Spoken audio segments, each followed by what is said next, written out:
Halo Sobat KPR, jumpa lagi dengan saya, Oki dari KPR Academy. Pada episode kali ini kita akan bahas tentang hati-hati dengan bunga murah KPR. Nah, setidaknya ada 4 hal yang saya mau terangkan di sini kenapa kita mesti hati-hati dengan bunga murahnya dari KPR. Yang pertama, hati-hati, jangan-jangan ini murahnya karena kompetisi. Jadi murahnya itu palsu, penuh jebakan gitu. Jadi kalau bicara soal kompetisi KPR ini sangat-sangat sengit. Antar bank ini salip menyalip gitu loh. Jadi begitu ada bank yang kasih bunga paling murah, biasanya nggak lama kemudian pesaingnya akan ada yang muncul lagi, lebih murah lagi. Nanti muncul lagi, lebih murah lagi, lebih murah lagi. Tapi pertanyaannya adalah, ini murah beneran atau murahnya palsu? Nah, hati-hati yang kayak begini. Karena kalau ketemu sama murah yang palsu, begitu kamu ketemu sama bunga floating, bisa tamat riwayat kamu. Kenapa? Karena naiknya itu nggak kira-kira. Oke, poin kedua, murah, tapi jangan-jangan penaltinya keterlaluan. Nah, di sini saya mau jelasin, untuk kondisi penalti pelunasan dipercepat, itu memang sudah wajar ada. Gitu. Karena memang bank itu kan ngaturin uangnya itu sedemikian rupa sehingga bisa membiayai ngasih pinjaman tapi panjang banget, 20 tahun, bahkan 30 tahun.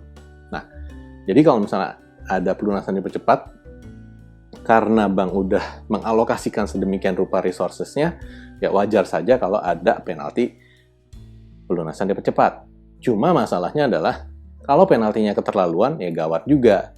Nah, sekadar gambaran buat teman-teman, yang penaltinya itu masih cukup wajar ya, sejauh yang kami tahu dari KPR Academy ada di range 1% sampai 3%. Lebih dari 3% artinya itu udah mulai mahal. Gitu. Nah, ada juga nih bank yang memberlakukannya, penaltinya sih cuma 2%. Tapi dia ada tambahin lagi biaya. Kalau pelunasan dipercepat, kenanya nggak cuma penalti, tapi kena juga denda. Nah, ini memang agak lucu sih, tapi kok saya mau lunasin malah kena denda gitu. Yang ada kalau orang telat kena denda itu wajar, tapi balik lagi ya, ini adalah terminologi yang digunakan oleh bank untuk memecah biaya-biayanya. Kesannya kayak, kalau di kita penaltinya cuma 2%, wah wajar nih.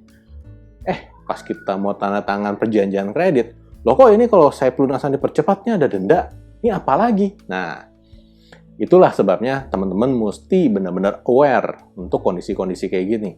Karena kalau teman-temannya nggak tahu dan nggak kritis, ya bisa kemakan nih sama kondisi-kondisi kayak gitu. Begitu kena, susah gitu. Wah, nanti berarti kalau mau pelunasan dipercepat, malah kena penalti, kena denda. Wah, dihitung-hitung, wah ini gede banget.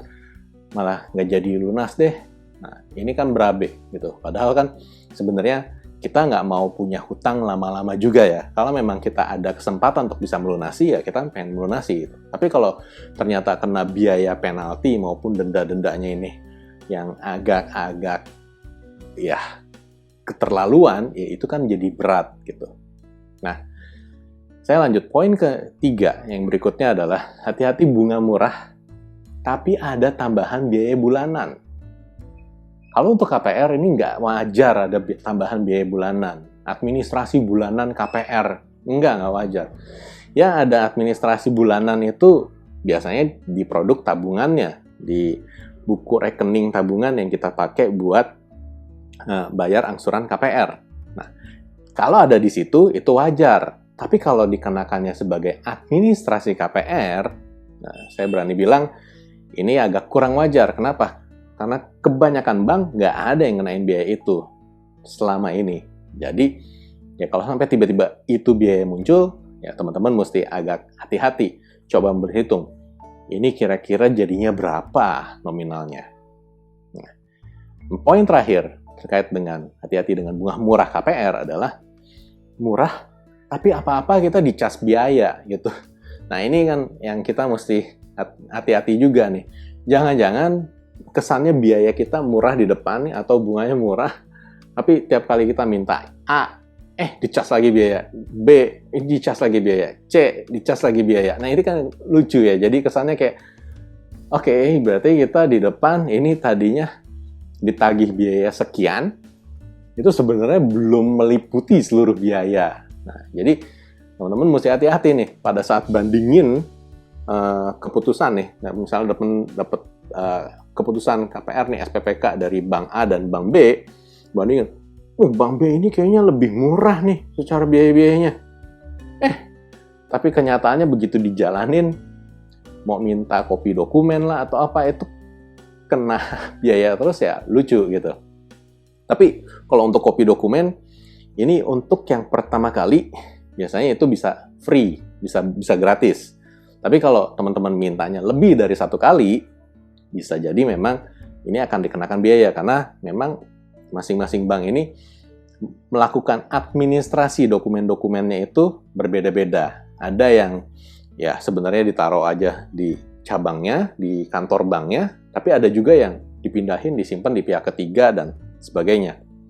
Nah, ini kan masing-masing komponen biayanya jadi berbeda. Nah, tapi yang sewajarnya adalah yang sifatnya kayak salinan perjanjian kredit gitu, terus kopi dari dokumen sertifikat, kopi dari APHT-nya.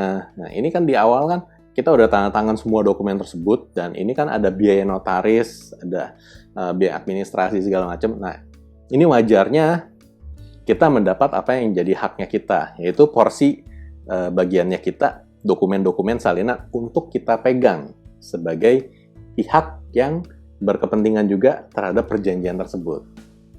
Jadi, kalau untuk yang pertama kali, seharusnya nggak kena biaya.